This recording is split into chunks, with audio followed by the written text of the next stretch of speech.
Oke, kita masuk ke inferensi. Nah, teman-teman, untuk inferensi itu apa itu inferensi? Inferensi itu adalah proses penarikan kesimpulan dari beberapa proposisi gitu ya. Jadi sebenarnya sama dia ekuivalen dengan apa sih gitu? Kalau misalnya banyak sekali proposisi-proposisi majemuk gitu ya, ada beberapa proposisi majemuk, bisa kita simpulkan nggak sih gitu ya. Nah itu kita memakai namanya inferensi atau proses penarikan kesimpulan dari beberapa proposisi. Nah kaidah-kaidah inferensi ini yang pasti didasarkan pada tautologi. Kenapa didasarkan pada tautologi? Karena kan tautologi tadi ya, apapun nilai proposisinya dia nanti kesimpulannya true gitu. Jadi dia disebut dengan nanti adalah valid kayak gitu ya. Jadi apa namanya kesimpulannya itu valid kayak gitu ya. Nah teman-teman kita lihat beberapa proses penarikan kesimpulan ada beberapa kaidah gitu ya.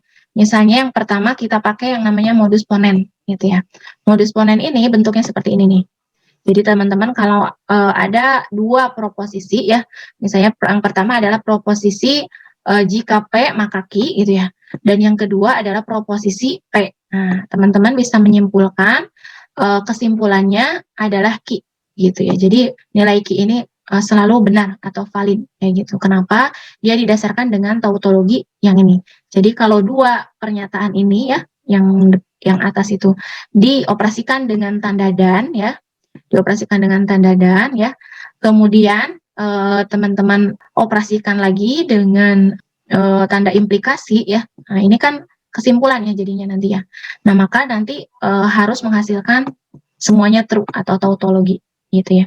Jadi kondisinya ya, kemudian ini kesimpulannya semuanya benar atau tidak, true atau tidak gitu ya. Jadi semua proposisi majemuknya nanti menghasilkan keseluruhannya true atau tidak. Nah, kalau iya berarti dia kan valid. Nah, ini sudah terbukti kalau teman-teman buktikan ini semuanya true gitu ya atau tautologi, maka dia nanti menjadi salah satu kaidah penarikan inferensi yang disebut modus ponen gitu ya. Contohnya, kalau misalnya teman-teman punya kalimat seperti ini ya, jika X habis dibagi 2 gitu ya, maka X adalah bilangan genap. Jadi misalnya yang ini P-nya ya, dan yang ini Q-nya gitu ya. Terus selanjutnya gimana? Selanjutnya ternyata X-nya memang habis dibagi 2 gitu ya, atau P gitu ya. Ada pernyataan yang P, berarti yang ini. Nah, berarti kesimpulannya adalah Q-nya juga betul gitu ya. Kesimpulannya ini adalah Q. Nah, gitu ya. Jadi kayak gini, ini adalah modus ponen kayak gitu. Nah, selanjutnya teman-teman juga bisa meninjau modus-modus yang lain gitu ya, atau kaidah-kaidah yang lain. Misalnya di sini modus tolen ya. Jadi bentuknya seperti ini ya. Jika P maka Q, tapi ternyata ada pernyataan lagi bahwa yang kedua pernyataannya adalah bukan Q. Maka dia pernyataannya kesimpulannya adalah bukan P. Kayak gitu ya. Jadi ini contohnya juga sudah ada, teman-teman bisa melihat sendiri ya. Jadi jika N bernilai ganjil, maka N kuadrat bernilai ganjil. Nah, ternyata N kuadratnya bernilai genap, bukan ganjil. Berarti kan ini negasi dari Q ya. Nah, ini negasi dari yang ini nih. Berarti kan hasilnya negasi dari P juga. Berarti negasi dari yang ini. Gitu ya. Bukan bilangan ganjil gitu ya. Kemudian ini ada silogisme. Kalau silogisme ini ya ada dua implikasi, jika P maka Q, jika Q maka R, berarti kesimpulannya jika P maka R. Gitu ya. Jadi dari sini ke sini gitu ya.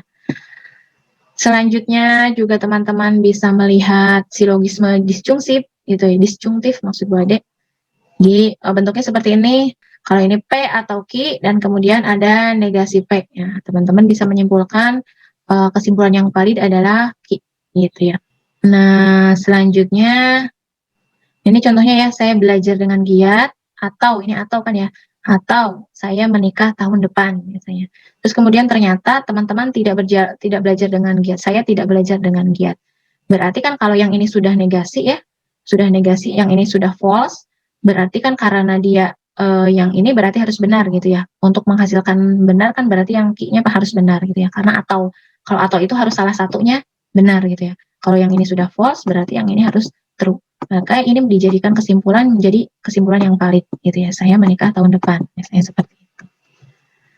Nah ini juga misalnya teman-teman punya P dan Q ya, ternyata P ya, ya berarti juga ternyata Q gitu ya. Kesimpulannya bisa P, kesimpulannya juga bisa Q gitu ya. Seperti itu, karena dan itu kan dua-duanya true, gitu ya. Terus apa lagi? Nah, ini juga kalau atau ya, teman-teman. Kalau atau teman-teman bisa menambahkan sembarang ini ya, sembarang proposisi. Nah, karena kan kalau ini sudah benar ya, berarti kalau ditambahkan dengan yang benar atau yang salah kan tetap benar ya. Ininya pada kesimpulannya. Seperti itu. Nah, itu ya teman-teman. Jadi argumen itu adalah sederetan proposisi yang terdiri dari P1, P2 sampai Pn gitu ya. Yang tadi ya sebagai hipotesis ya atau premis, dan Q yang disebut konklusi gitu ya. Jadi tadi ya, ini argumen nih, sebelah atasnya itu argumen semua, misalnya ini argumen ya. Nah, yang ini konklusinya. Seperti itu ya. Nah, argumen dikatakan valid jika konklusinya bernilai benar gitu ya. Atau kalau kita operasikan tadi argumen pertama dioperasikan dan dengan argumen kedua gitu ya, didankan juga dengan argumen terakhir, terus dipakai logika ini ya, implikasi dengan kesimpulannya, maka dia menghasilkan tautologi gitu ya. Seperti yang tadi disebutkan di awal. Nah, ada dua cara sebenarnya, ada dua cara untuk menentukan validitas argumen ya teman-teman ya. Jadi yang pertama, kita membuktikan apakah argumen tersebut memenuhi kaidah inferensi gitu ya. Kaidah inferensinya itu seperti apa? Kaidah inferensi itu yang tadi ya, yang sudah disebutkan di awal gitu ya. Kaidahnya banyak, ada modus ponen, modus tollens gitu ya, silogisme dan lain sebagainya. Jadi kalau teman-teman ada apa namanya sebuah argumen gitu ya, dan argumennya itu menyerupai modus ponen, modus tollens dan silogisme, berarti ya sudah kita simpulkan bahwa dia adalah argumen yang valid gitu ya. Atau yang kedua, kita bisa menentukannya dengan tabel kebenaran gitu ya. Perhatikan ini ya teman-teman ya. Jadi kalau nanti ditanya apakah argumen tersebut valid atau tidak gitu ya. Tapi teman-teman tidak menemukannya di aturan modus ponen, modus tollens, silogisme dan lain-lain gitu ya. Maka teman-teman harus membuktikannya dengan cara yang kedua. Nah, cara yang kedua adalah bagaimana kita melihat tabel kebenarannya. Jadi pertama bikin dulu tabel kebenarannya. Yang kedua, teman-teman bisa melihat dua cara ini ya, dua cara ini. Yang cara yang pertama adalah kalau hipotesisnya bernilai benar, maka konklusinya harus benar. Jadi kalau hipotesis P1, P2, P3, P4 semua nilainya true gitu ya, maka konklusinya juga harus bernilai true ya. Kita lihat nanti contohnya. Atau yang kedua, kalau kita operasikan implikasi pada tabel kebenaran gitu ya. Jadi hipotesis diimplikasikan dengan konklusinya harus menghasilkan tautologi. Nah, kita lihat ya contohnya. Nah, ini ya yang pertama kita pakai cara yang pertama. Jadi buktikan bahwa argumen tersebut validnya. Jadi jika saya sudah 17 tahun maka saya mendapat KTP, misalnya seperti itu. Tapi ternyata saya tidak mendapat KTP. Nah, kesimpulannya adalah oleh karena itu saya belum 17 tahun. Nah, ini argumen yang valid atau tidak gitu ya. Nah, kita lihat apakah ada di argumen-argumen yang tadi sudah kita ketahui, misalnya modus ponen, modus tollens, silogisme gitu ya dan lain sebagainya. Nah, ternyata kalau kita buat argumennya seperti ini ya, kalau misalnya P-nya adalah saya sudah 17 tahun dan Q-nya saya mendapat KTP, maka pernyataan yang pertama tadi adalah jika saya sudah 17 tahun maka saya mendapat KTP. Terus pernyataan yang kedua adalah ternyata saya tidak mendapat KTP. Nah, jadi kesimpulannya tadi adalah maka saya belum 17 tahun kayak gitu ya. Nah, maka saya belum 17 tahun atau negasi dari P-nya gitu ya. Nah, ini ternyata sama dengan modus tollens gitu ya, berarti dia valid gitu ya. Jadi tinggal kita lihat, oh bentuknya sama dengan modus tollens, oh berarti dia valid. Oh sama dengan modus ponen, oh berarti valid gitu. Sama dengan silogisme dan lain sebagainya, berarti dia valid gitu ya. Nah, untuk yang kedua teman-teman, nah ini bisa ya. Jadi ada gini, pernyataan pertama adalah jika saya lulus ujian, maka ibu menyayangi saya gitu ya. Terus ternyata ibu menyayangi saya memang gitu ya. Maka oleh karena itu saya lulus ujian. Nah, ini pernyataannya valid atau tidak, kita bisa buktikan gitu ya. Jadi misalnya P-nya saya lulus ujian, Q-nya ibu menyayangi saya. Maka argumen yang terbentuk seperti ini ya. Jadi jika saya lulus ujian, maka ibu menyayangi saya. Yang ini ya teman-teman ya, yang pertama. Terus yang kedua adalah Q, bahwa ternyata ibu memang menyayangi saya gitu ya. Nah, kesimpulannya oleh karena itu saya lulus ujian, ini yang ketiga. Nah, ini sebenarnya argumen yang valid atau tidak sih gitu ya. Kita lihat nih di modus ponen, modus tollens, silogisme dan lain sebagainya. Loh kok nggak ada ya yang bentuknya seperti ini gitu ya. Nah, kalau nggak ada berarti ya udah kita bikin tabel kebenarannya gitu ya. Nah, berarti tabel kebenarannya pertama kita ini ya cari nilainya. Jika P maka Q ya udah dapet misalnya ya. Kedua kan sudah punya ya nilai Q sudah punya yang di sini gitu ya. Nah, kemudian kedua argumen ini kita operasikan dengan operasi dan. Ini hasilnya. Lalu kemudian kita pakai yang cara yang terakhir tadi yaitu kita implikasikan ya antara ini antara kondisinya ya dengan apa ini kesimpulannya. Jadi Anda implikasikan yang ini ya kolom yang keempat ini dengan yang pertama hasilnya tautologi atau enggak gitu ya. Nah berarti ternyata ketika kita lihat di sini ya ketika diimplikasikan true true berarti true, false true kan kalau diimplikasikan dia true ya.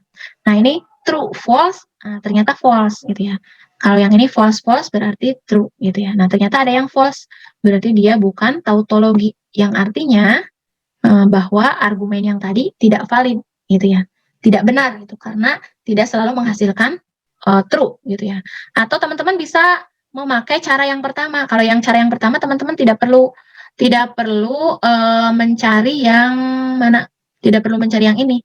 Nih, tidak perlu mencari yang ini. Teman-teman tinggal lihat yang ini aja nih bagian yang sebelah sini. Bagian yang sebelah yang saya warnai dengan biar nggak panjang misalnya teman-teman lihat yang ini aja gitu ya. Nah, yang ini aja bagaimana cara melihatnya? Nah, kalau ini harus lihat satu-satu karena katanya proposisinya ya, apa namanya premis-premisnya ya, argumen-argumennya kalau dia bernilai benar maka kesimpulannya juga harus benar. Nah, kita lihat teman-teman. Nah, ini kan kondisinya yang ini ya teman-teman. Jika P maka Q berarti yang ini sama yang dan Q berarti yang ini. Teman-teman lihat nih. Di sini kalau yang jika P maka Q sama Q-nya true ya, itu diperlihatkan pada kolom pertama dan kolom ketiga. Ini kan dua-duanya true ya. Ini true gitu ya. Yang ini true juga yang ini true. Nah, berarti kesimpulannya itu kan P ya. Nah, yang ini nih P. Kesimpulannya dia harus benar.